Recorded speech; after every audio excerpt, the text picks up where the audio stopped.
Selamat sore para netizen dimanapun kita berada, salam inspirasi bagi kita semua. Kita lihat saja Partai Demokrat turun ya, bisa saja nyungsep ini begitu. Ini Partai Demokrat turun, saya yakin ya pemilih Demokrat pindah ke PKS. Bayangkan begitu. Ini, mari kita baca dan analisis ya.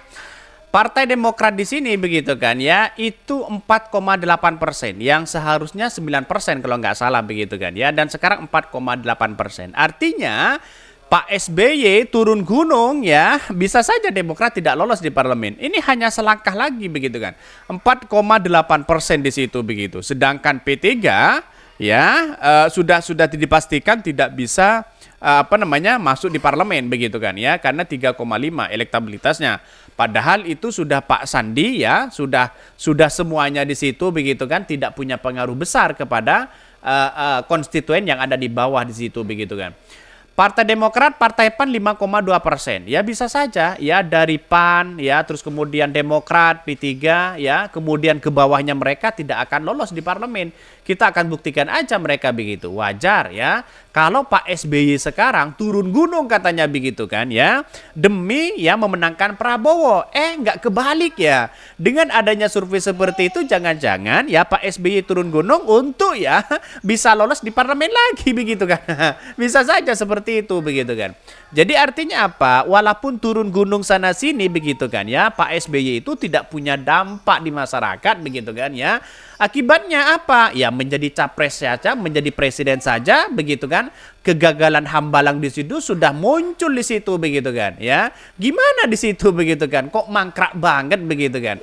Nah, akibat inilah yang kemudian masyarakat bisa melihat bagaimana seorang Pak SBY turun gunung tapi tidak punya dampak ke masyarakat di situ begitu. Ya, itu aja mereka. Dia punya dampak ketika menjadi presiden begitu. AHY tidak terkontrol hari ini ya. Elektabilitasnya ya itu aja mereka begitu. AHY naik pada waktu itu kan memang bergandengan dengan Anies Baswedan di situ begitu. Lihat saja apalagi ini Prindo ya, Partai Prindo, terus kemudian PSI begitu kan, Hanora, Gelora, apalagi Gelora ini. Gelora jelas mereka tidak masuk begitu kan, karena dengan asumsi ini ya 0,4 begitu kan. Ya yang dibutuhkan itu adalah 4% di situ begitu. Artinya apa? Artinya ya bisa nyongsep mereka begitu kan ya. Apalagi Partai Garuda ya sudah di bawah. Padahal kampanye udah bawa-bawa bapak loh begitu. Iya, ya tidak pengaruh mereka begitu kan. Kampanye bawa-bawa bapak ya katanya ingin memenangkan Prabowo, ya ingin menangkan ini itu ya, ternyata Partai Demokrat turun mereka begitu. Pak SBY turun gunung ya, malah elektabilitasnya begitu kan turun begitu. Ini gimana coba bayangkan begitu. Jadi masyarakat yang akan melihat ini semua begitu kan ya. Masalahkan, maka jangan melihat bahwa masyarakat itu dianggap apa begitu kan. Gelora aklamasi sama PSI, pas ini Om Fahri Hamzah katanya begitu ya.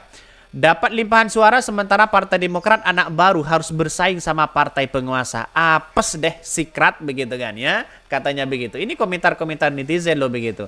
Kalau sudah dipastikan ya bisa suara-suara mereka, konstituen mereka yang di bawah banyak yang beralih dukungan pada Anies Baswedan, tentu kan punya pilihan masing-masing di situ begitu. Artinya kalau kita melihat dengan sebuah realitas ini menunjukkan bahwa ya Partai Demokrat ya bisa saja sia-sia begitu turun gunung begitu kan ya. Ya percuma lah Prabowo menang misalnya begitu. Prabowo menang tapi Partai Demokrat tidak masuk di parlemen.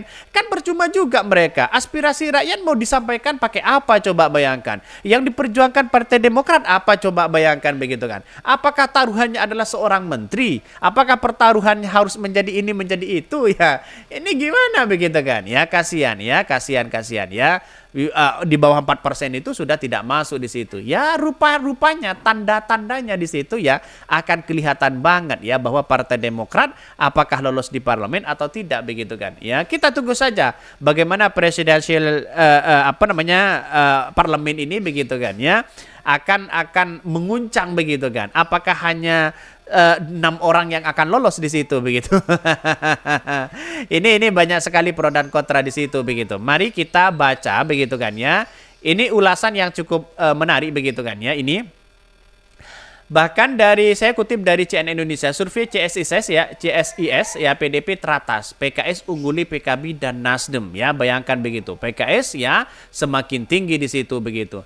Bahkan ini sementara ya P3 ya ada di posisi ke-9 ya dan diprediksi tidak lolos parlemen dengan elektabilitas sebesar 3,5%. Perindo juga sama di situ begitu ya, juga tidak lolos di parlemen ya katanya begitu. Bahkan ya yang posisi kelima ada PKB ya 9,6%, Nasdem dan posisi ke-6 dengan 6,4% dan PAN 5,42% dan Demokrat di posisi ke-8 dengan 4,8%. Wah, ini tanda-tanda loh begitu kan. Kalau di bawah 4% jelas mereka tidak lolos begitu kan ya. Ya akan semakin nyongsep mereka begitu. Di bawah mereka ada 6 partai lainnya seperti ya Hanura, Gelora. Wah, Gelora tidak akan lolos begitu kan. Bagaimana bisa lolos kalau Fahri Hamzah sudah seperti itu begitu ngomongnya begitu kan ya. Masyarakat sudah tidak begitu simpati begitu kan. Bahkan para kader-kader partai Gelora sendiri begitu kan ya, konstituen mereka bisa saja ya beralih dukungan kepada Anies Baswedan begitu kan. Percuma di situ begitu kan. Jadi saya kira hari ini ya Fahri Hamzah justru sudah melihat mungkin Partai Gelora sudah tidak lolos ya, mending sekalian ya keceburan aja di situ begitu kan, mengkritik habis-habisan di situ begitu, lumayan kan dapat menteri begitu. Ya kalau Fahri Hamzah itu kalau Prabowo menang begitu tidak mungkin lah Fahri Hamzah jadi menteri begitu kan ya, masa Fahri Hamzah jadi menteri begitu kan ya, terlalu pinter lah begitu kan ya. Terlalu pinter ya beralibi, tapi kalau bekerja mana mungkin bisa bekerja mereka begitu kan ya, itu aja kok begitu kan. Makanya kalau Pak Prabowo menang tidak mungkinlah Fahri Hamzah itu menjadi menteri karena terlalu pinter mereka begitu kan ya, terlalu pinter ngomong begitu, kalau kerja ya nol ya. Survei CSIS dilakukan dengan metode wawancara tatap muka pada 13 sampai 18 Desember ya 2023 terhadap ya 1.300 responden yang dipilih dengan metode multi-stake random. Sementara dalam survei polling begitu kan ini ya, dalam survei polling sudah mengatakan bahwa ya yang terbaru yang sama Partai Gerindra sudah menyalip PDP. Keunggulan Gerindra disebut ya karena imigrasi pemilih Presiden Joko Widodo. Elektabilitas Gerindra saat ini 18,8%, sementara PDP 17,7%. Ya, dua partai itu terpaut selisih 1%. Sedangkan dalam survei indikator politik yang dirilis ya mencatat keunggulan PDP dengan elektabilitas 19%. Ya, hanya berapa sedikit lah di situ begitu. Tapi kalau saya melihat dengan partai-partai yang baru, saya kira tidak akan yang lolos mereka begitu. Karena apa? Satu sisi ya bagaimana bisa lolos ya? Apa yang kemudian diberikan kepada rakyat itu hanya janji-janji belaka begitu kan.